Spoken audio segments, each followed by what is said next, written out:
Biografia de Rachel Sant, capítulo 14. Mudanças espirituais. Rachel olhou para o calendário pendurado na parede de bambu. Era o dia 17 de abril de 1960, domingo de Páscoa. O calendário e a mensagem de rádio que ela recebia do mundo exterior eram a única maneira que tinha para distinguir um dia do outro. Dayuma ainda tentava convencer seu povo a contar os dias em grupos de 7, para que pudessem ter o domingo uma vez por semana. No entanto, era uma batalha difícil. As pessoas se esqueciam de contar um dia e depois recomeçavam, de modo que algumas semanas duravam 10 ou 12 dias. Palmas e cantos começaram a ser entoados do lado de fora, enquanto Rachel enrolava seus longos cabelos em um coque. Pegava a Bíblia e atravessava a clareira até onde Dayuma havia reunido uma pequena multidão.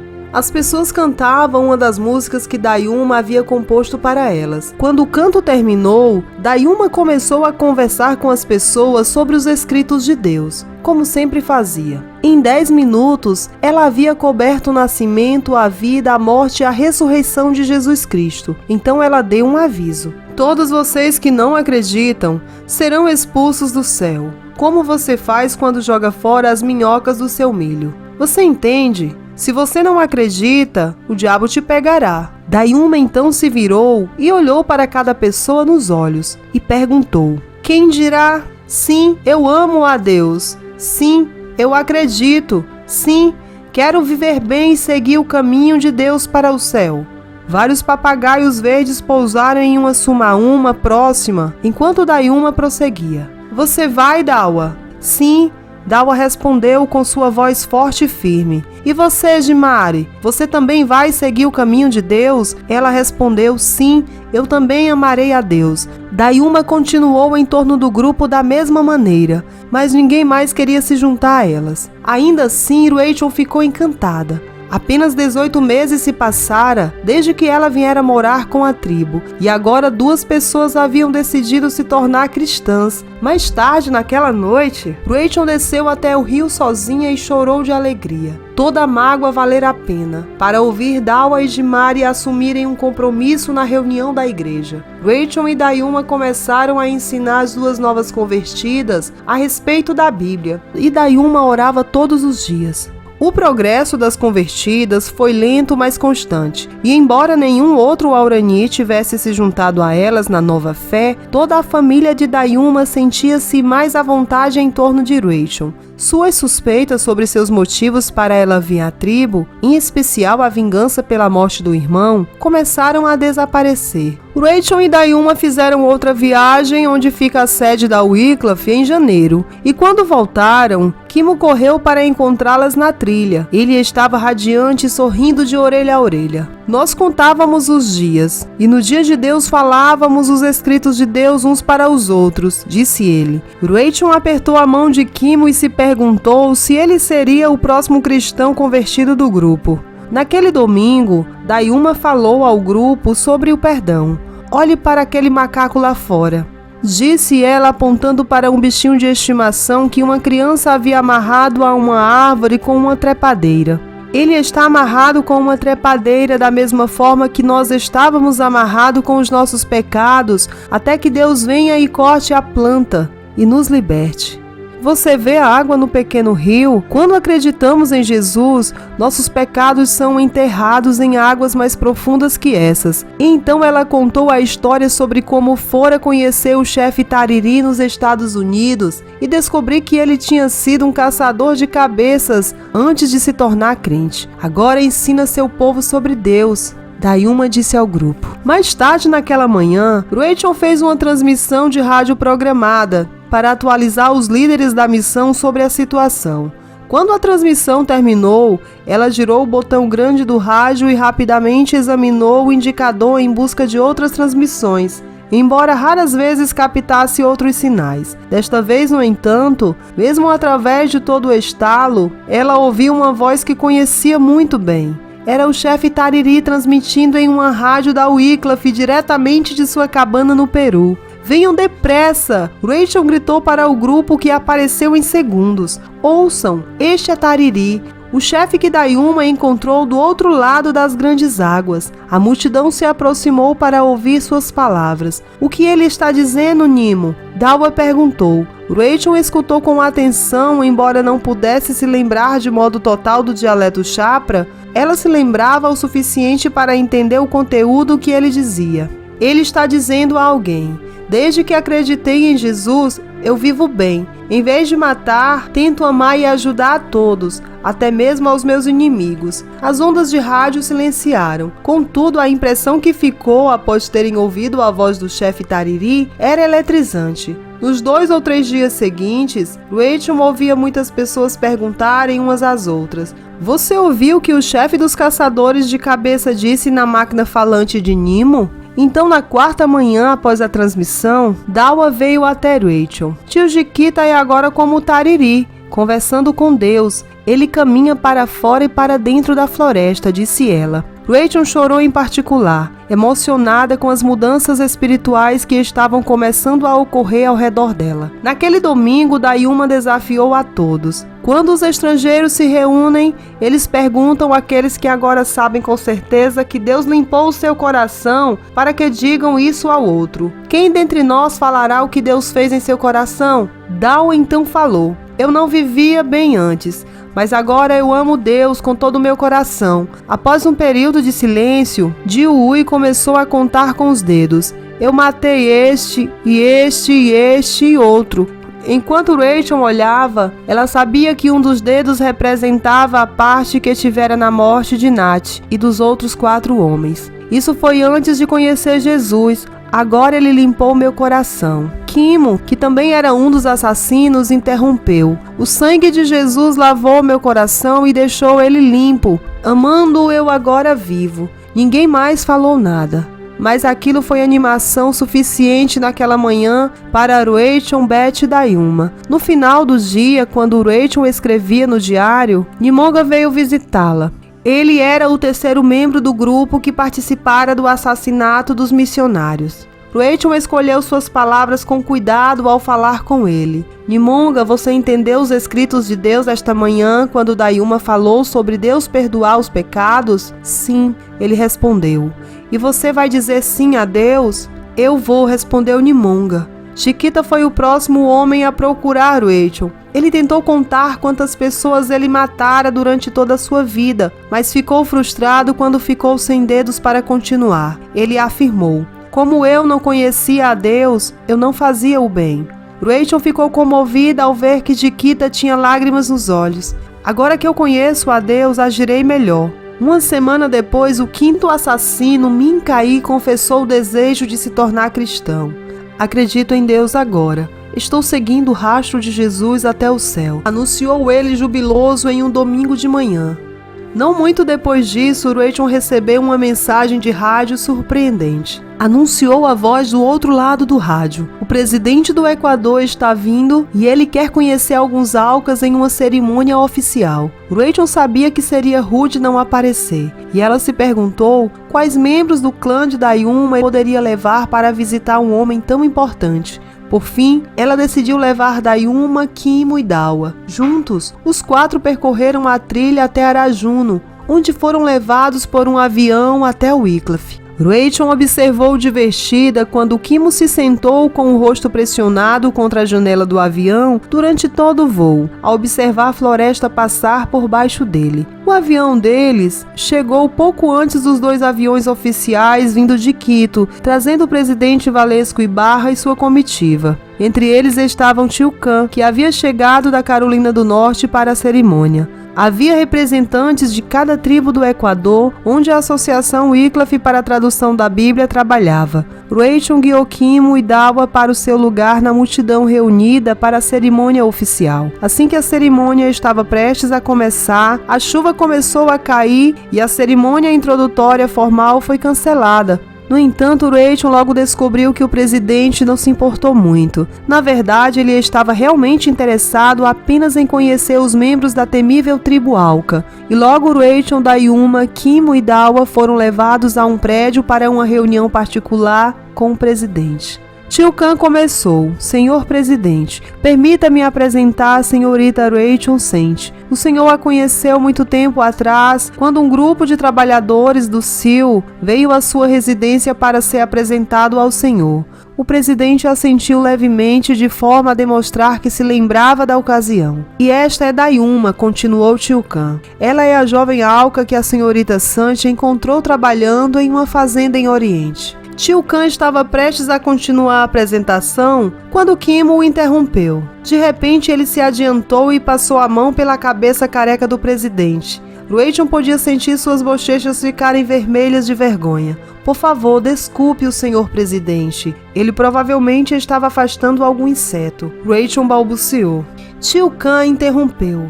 Não creio que ele já tenha visto uma cabeça careca antes, senhor. E ele quer saber se é real. Todos riram. Até mesmo o presidente, que assegurou a Rachel que ele não ficara ofendido pela ação de Kimo. Finalmente, Kimo e Dawa se agacharam no chão e Dayuma se sentou em um banco baixo por perto, mantendo um olho cuidadoso para que Kimo não fizesse mais nada que pudesse envergonhar Rachel ou insultar o presidente. A reunião continuou. O presidente queria saber como Rachel e Beth conseguiram pacificar os perigosos assassinos alcas. Damos todos os créditos e glória a Deus, Senhor, disse Rachel. Ele organizou todas as circunstâncias para entrarmos com segurança no território Aurani. Rachel continuou a contar ao presidente detalhes mais específicos sobre os eventos que fizeram com que ela e Beth fossem morar entre os Auranis. Ela também deu a ele informações sobre a vida de Kimo e Dawa. Então esse homem é um dos assassinos dos missionários, disse o presidente de forma retórica,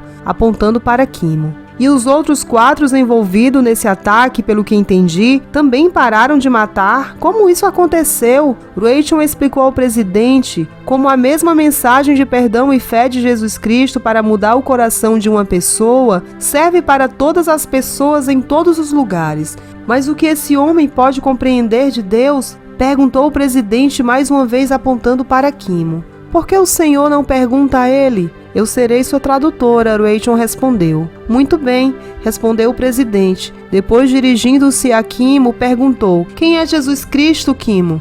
Rachel traduziu suas palavras. Kimo pensou nelas por um momento, enquanto um largo sorriso se espalhava em seu rosto. Ele é quem veio do céu e morreu pelos meus pecados. Ele é o único que me fez parar de matar. Agora eu vivo feliz com meus irmãos. Quando Kimo terminou de falar, Rachel traduziu suas palavras para o presidente. Rachel observou o presidente balançar a cabeça espantado. Ele disse: Incrível. Simplesmente incrível. Na manhã seguinte, Tio Khan disse a Rachel que o presidente havia falado sobre a mudança ocorrida em Kimo durante todo o jantar da noite anterior. O presidente ficou impressionado com o trabalho da Wycliffe em seu país e ficou particularmente fascinado com o trabalho que Rachel havia realizado entre os Auranis. Depois de 3 dias, Rachel, Dayuma, Kimo e Dawa foram levados de volta para Arajuno, de onde voltaram ao território Aurani. Kimo ficou muito impressionado com a viagem de avião e, de volta enquanto caminhava, conversou com Rachel sobre a construção de uma pista de pouso no assentamento ao lado do rio Tiwaeno. É claro que seria uma tarefa assustadora recortar uma faixa de 180 metros de floresta virgem, mas Rachel garantiu a Kimo que achava que seria uma boa coisa a fazer. De volta ao assentamento, todos os outros pensavam que uma pista de pouso onde uma abelha de madeira pudesse pousar seria uma coisa boa, mas todos também reconheciam a enormidade da tarefa. Rachel recebeu uma ajuda inesperada. Uma expedição de caça bem-sucedida acabara de retornar com muitos porcos selvagens que os caçadores haviam matado à lança. Mas como os Auranis não tinham como preservar a carne, os porcos precisavam ser comidos rapidamente. Rachel convenceu as mulheres a prepararem uma série de banquetes para qualquer homem que ajudassem a limpar a pista de pouso. A ideia foi um sucesso e todos logo se juntaram para limpar uma faixa na floresta. Rachel ficou impressionada com o progresso rápido feito pelos trabalhadores. De vez em quando, ela fazia uma pausa na escavação e limpeza para observar o grupo de Wauranis trabalhando juntos. Enquanto ela assim o fazia, seus pensamentos se voltavam para Nat, como ela desejava que ele estivesse vivo para ver tal cena. Quando a pista terminou, Rachel, Beth e Dayuma conversaram entre si sobre a segurança de um piloto para voar para dentro e para fora da aldeia. Poucos Wauranis tiveram qualquer contato com o mundo exterior, além de Rachel e Beth, e ainda eram profundamente desconfiados dos estrangeiros. Trazer um homem branco para a aldeia em um avião preocupava Rachel. Será que as pessoas atacariam o avião e o desmontariam como fizeram com o avião de Nat? Será que algum deles secretamente faziam planos para matar o piloto com golpes de lança? Ninguém sabia ao certo. As 3 mulheres oraram sobre a situação e sentiram que era hora para convidar Don Smith para pousar seu avião na nova pista de pouso. Foi um momento histórico quando o avião deslizou abaixo do nível das árvores e aterrissou na nossa pista de pouso. Rachel e Dayuma se abraçaram e riram quando Don acenou para todos da cabine. Don entregou suprimentos e o correio para Rachel e Beth. Então Jiui fez uma oração em honra da ocasião.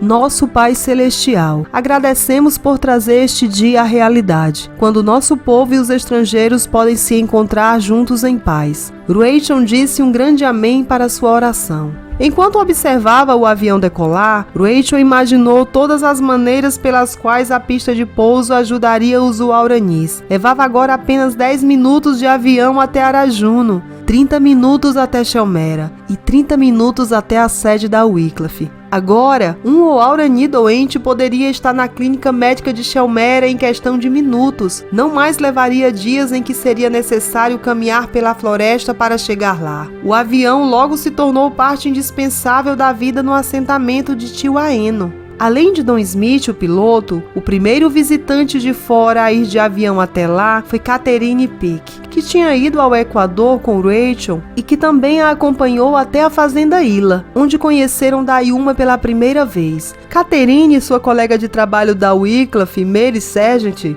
vieram ao Equador querendo traduzir a Bíblia para a língua záparo, mas depois de uma longa e extensa busca, encontraram apenas 10 pessoas que falavam záparo em todo o país. As doenças ocidentais tinham quase aniquilado os outrora robustos índios záparos. Depois de saber que o número de índios da tribo era tão pequeno, Catherine estava agora em busca de uma nova tribo para trabalhar. Enquanto isso, ela disse a Rachel, estava estudando para seu doutorado em linguística na Universidade de Indiana e planejava escrever sua dissertação sobre a gramática Waurani. Ouvir isso deixou Rachel muito feliz. A gramática era a área de estudo da língua mais difícil para Rachel e ela deu as boas-vindas às ideias e conselhos de Catherine. Outro visitante do assentamento foi o Dr. Fuller, da Clínica Médica de Shelmera. Dr. Fuller foi a Tiwaeno realizar consultas médicas entre os moradores do assentamento.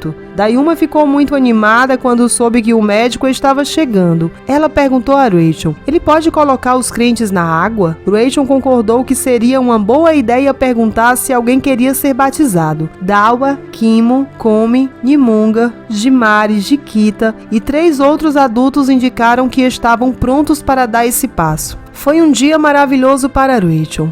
Ao relatar o evento em uma carta para seus pais, ela escreveu: para mim, alguém que assistiu à expressão nos rostos dos Aucas passar do ressentimento para a amizade, da incredulidade para a crença, a maior bênção foi ver o doce esplendor do rosto de cada um deles ao sair das águas. Nosso coração se alegrou com esta resposta ao sacrifício e às orações de muitas pessoas. O batismo foi rapidamente seguido por outra cerimônia, um casamento. Dayuma e Komi se casaram, com todas as celebrações habituais Wauranis, com a adição de algumas novas tradições, oração e um breve sermão. Logo após o casamento de Dayuma, Beth anunciou que ela e Valerie logo deixariam a aldeia. Com base na personalidade, Catherine se dava muito melhor com Rachel. Então Beth decidiu partir para que Catherine pudesse tomar seu lugar e se tornar a colega permanente de Rachel. A transição foi feita. Embora Rachel logo se encontrasse sozinha em Tiwainu por algum tempo, quando Catherine retornou aos Estados Unidos para terminar os estudos para o doutorado.